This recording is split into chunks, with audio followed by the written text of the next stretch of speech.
Welcome to the inaugural edition of On Points. Ed DeRosa alongside James Scully to talk Kentucky Derby point season all the way through the Kentucky Derby presented by Woodford Reserve. And James, we kicked it off this week with the Iroquois. We did, yes. We saw an exciting finish where Cairo Cat got up to beat Tight 10 in the final stages.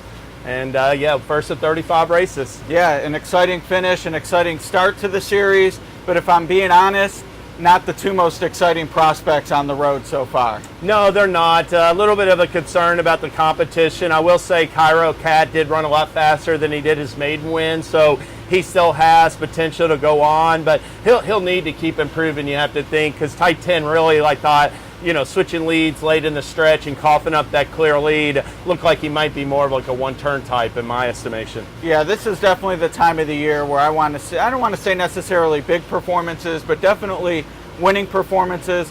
Cairo Cat would be the only one out of this race I'd have any interest in going forward. I think we saw the bottom of Tight 10, at least maybe at a mile and a 16th and beyond in this race, and then really no threat whatsoever from anyone behind the top two. Yeah, no threat whatsoever. They were all just like in a big group. You could have thrown a blanket over the rest of the field in upper stretch. And I will say about Cairo Cat, he ran his first race on turf. He was going to run his second race on turf, and it came off the turf because of that wet weather at Saratoga. So it was sort of fortuitous for him, that wet weather did, and that wound up redirecting him to the Iroquois off the turf maiden win. Yep, and 10 big points on the road, so he is on the leaderboard, tops on the leaderboard for now. Won't have any more points races for a couple weeks, but we will certainly have some big news along the way, and two defections, at least from the 2-year-old portion of the prep season, Instagram and Roadster on the sidelines. Yeah, really a blow with Instagram. He's won both races by 10 lengths, at least 10 lengths. The clear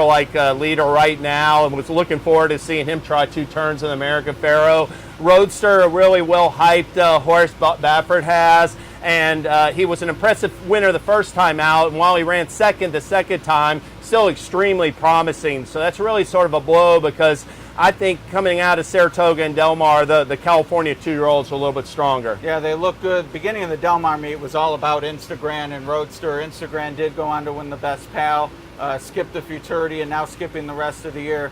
Fast horse, but certainly some concerns if they already need this kind of time. Yeah, that really is. It's really a blow, because everybody was excited to see, especially with Instagram, what he could go ahead and do. All right, so Cairo Cat, even though turf, maybe the beginning designs clearly pointing for the Breeders' Cup Juvenile at this point. Not sure what they're going to do with Tight 10. And to summarize, anyone behind them has a lot of improvement needed. Yeah, exactly. The big question mark going forward on the rest of that competition. Yeah, all right. Well, that's the Iroquois. Most often we will be talking about Kentucky Derby points races, but because the series did kick off this week, and we did have some big performances on the filly side, wanted to touch on the Pocahontas, where Serengeti Empress just took it to him. Awesome performance, daughter of alternation, but Tom Amos, and just really swamped him on the far turn.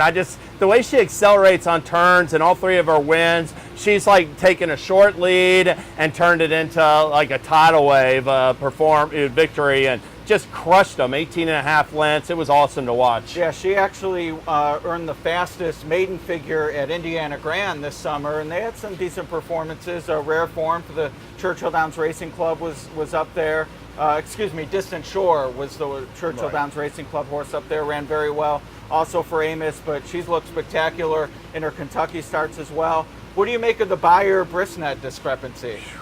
Well, I mean, I just think it was hard to come up with the speed radius, because she had everything her own way. I don't know per se if she would have run a lot faster, but it definitely was just coasting the whole length of the stretch. But the race was slow, Ed. It was slower than the Iroquois, and it was 2 seconds slower than the Locust Grove an hour earlier. So, I mean, she still looks really good going forward off that performance, but it's going to have to pick it up time-wise and speed rating-wise. Yeah, you always like a horse, can, as I said at the top of the segment, take it to him. She can break the latch and maybe lead him along in the Breeders' Cup Juvenile fillies, but hard to think at the 2-year-old grade 1 level at a mile and a 16th won't have some company by November on the front end. Yeah, she just dominated the whole way on the lead.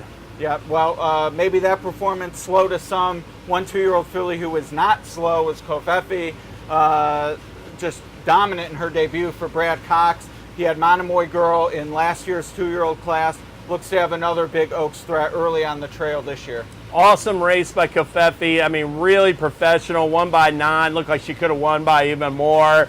She is an Into Mischief, a daughter of Into Mischief, with all this stamina on the dam side out of an unbridled mare. Her dam's a half sister to Arch. So really a real intriguing, exciting, like Kentucky Oaks prospect, Breeders' Cup Juvenile Fillies prospect right now. Yeah, and we have a trainer locally based. People were excited to see him win the Oaks, but we know he could get it done with this type of maiden winner. So certainly going to be fun to watch. And of course, the name gives some mainstream appeal. Whichever side of the political aisle you're on, we know that Travis and other announcers are going to have fun with it, and it's part of the fun of racing. It really is, yeah, no doubt about it. That's a great little byline to it. No question. Well, you were lucky enough to see it live. I caught it on simulcast. It's a lot of fun. And James, I'm looking forward to this video series. It's going to be a lot of fun. Glad to get going on the Kentucky Derby. Yeah. Well, we'll be back next week to preview the American Pharoah and the Champagne. Maybe some maiden winners will pop up that we'll talk about. It's going to be a lot of fun on the way to the Breeders' Cup, which is right here at Churchill. And, of course, on the road to the Kentucky Derby, May 4th at Churchill Downs.